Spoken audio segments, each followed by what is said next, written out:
económico de reparación pues sea menor de 300.000 euros, sea menor de 2 millones de euros o 300.000 euros para las actividades con sistemas de gestión ambiental implantados y certificados, eso es importante, o para actividades que utilicen biocidas o fitosanitarios.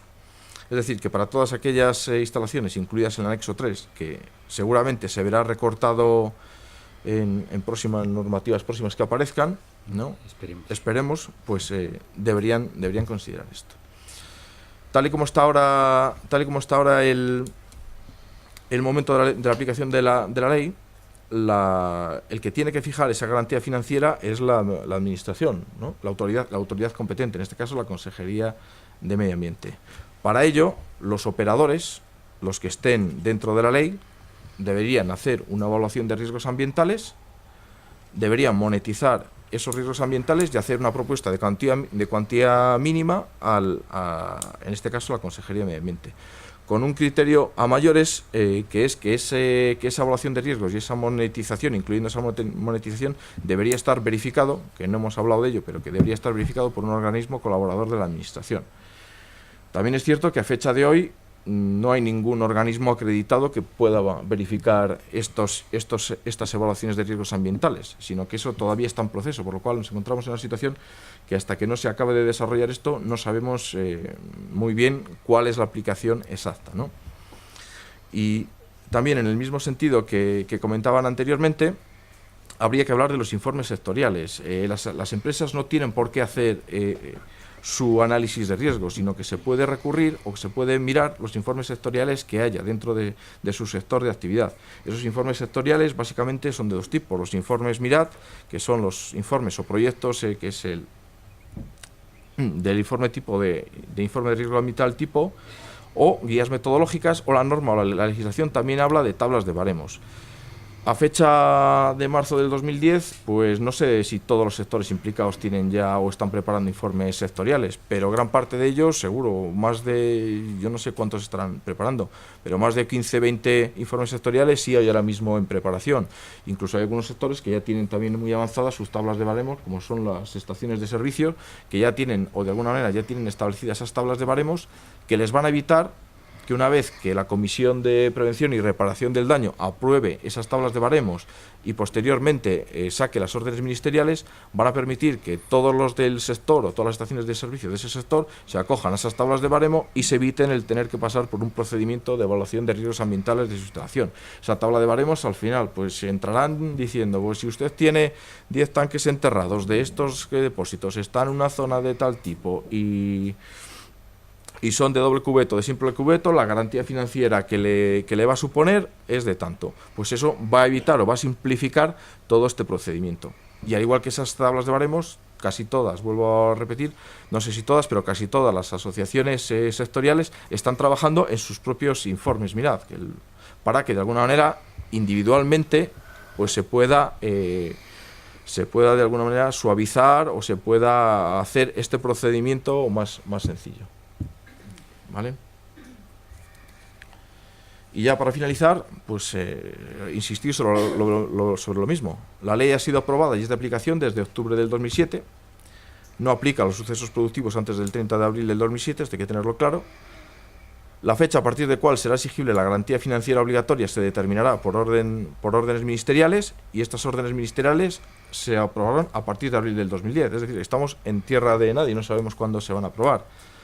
Y el reglamento también establece que la realización de los análisis de riesgos medioambientales para el cálculo de la cuantía de la garantía financiera prevista no deberá llevarse a cabo con carácter obligatorio hasta que no se publiquen las órdenes ministeriales. Es decir, que ahora mismo una instalación o un operador de los que llama la ley no tiene ninguna obligación de hacer su informe o su evaluación de riesgos hasta que no se aprueben esas órdenes ministeriales, donde ya se fije un poco el mecanismo y los mecanismos de esas guías, esas órdenes ministeriales que van a fijar las garantías financieras para los sectores, ¿no? Entonces es importante, pues eso, lo que ya lo hemos comentado, ver en qué momento está cada uno de los sectores productivos y ver en qué grado de avance están sobre los informes sectoriales, antes de ponerse a trabajar sobre un informe de análisis de riesgos ambientales particular, ¿no?, de cada sector. Y nada más, esto es lo que quería contarles.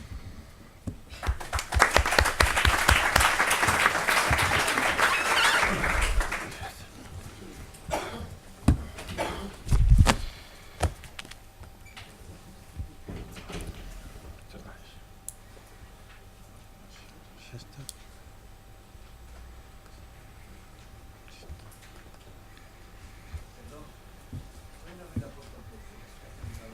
Hola, muy buenas tardes a todos. En primer lugar, me gustaría expresar mi más sincero agradecimiento a la Confederación Empresarial de Valladolid, Vallisoletana de Empresarios, perdón, por invitar al pool a compartir con ustedes esta jornada. Jornada en la que se nos ha encargado que les hablemos un poco de las garantías financieras recogidas en la Ley de Responsabilidad Ambiental y en el reglamento que la desarrolla parcialmente. De los tres tipos de garantías que se han señalado con anterioridad, avales, reservas técnicas o seguros, yo voy a hacer más hincapié en los seguros. El motivo de ello son dos. Primero, porque como ya veremos a lo largo de la exposición, tanto los avales como las reservas técnicas están muy poco desarrolladas en la ley y en el reglamento, al contrario de lo que pasa con los seguros, que sí están bastante desarrollados en la ley y el reglamento. Y en segundo lugar, porque yo pertenezco al pool español de riesgos medioambientales, que pertenece al sector asegurador y por tanto parece lógico que hable de aquello que en teoría sé un poco más. Me gustaría perder solo medio segundo en explicarles qué es el pool. Y lo hago porque muchas veces cuando damos charla la gente nos llama, luego, ¿puedo hacer yo pólizas con el pool? ¿No puedo hacer un póliza? Pierdo medio segundo y les explico un poco cómo funciona. El pool nació en el año 1994 y nació básicamente para dar respuesta a una exigencia que había en el decreto 833, que a los gestores de residuos les obligaba a constituir un seguro para asegurar o dar cobertura al deterioro del medio ambiente alterado. Entonces en el año 94 se constituyó este pool. En estos momentos en el pool están incluidas hay 27 entidades asociadas. Por tanto, la capacidad que tiene el pool para ofrecer límites de garantía financiera no es un problema, puesto que es la capacidad agregada de todos sus socios. Y el pool lo que hace es trabajar en régimen de reaseguro. Quiere esto decir que el pool no hace seguros directamente a las empresas. El pool lo que hace es asegurar a los aseguradores. Es decir, el pool da cobertura a sus entidades socias. Con sus entidades socias son con las que ustedes pueden establecer esas pólizas. Y entre sus entidades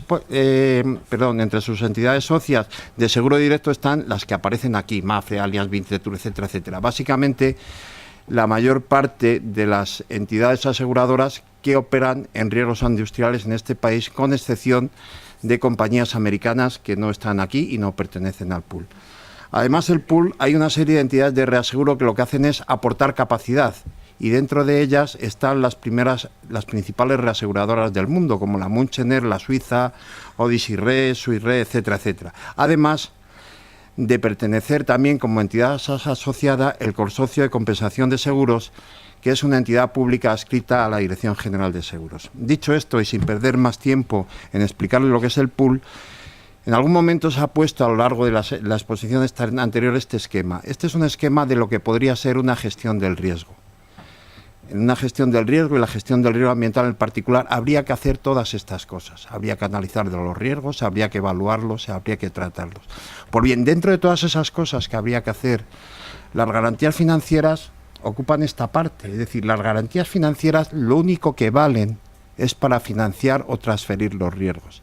Sin embargo, en la ley y en el reglamento se le ha dado un protagonismo, en mi opinión, excesivo, lo que ha originado algunas consecuencias que iremos comentando a lo largo de la exposición y algunos gaps que todavía están por resolver en esta normativa de responsabilidad ambiental. Claro, esta normativa de responsabilidad ambiental a los aseguradores nos pone ante una situación un poco desconocida para nosotros. Es decir, nosotros, esta responsabilidad, como ya se ha dicho, es una responsabilidad adicional a la responsabilidad civil.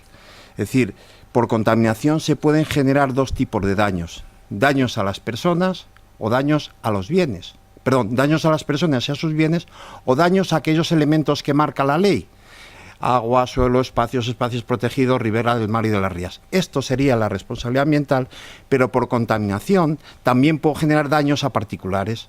Por ejemplo, Andalcoya. En Andalcoya se produjo un siniestro, la rotura de la presa, si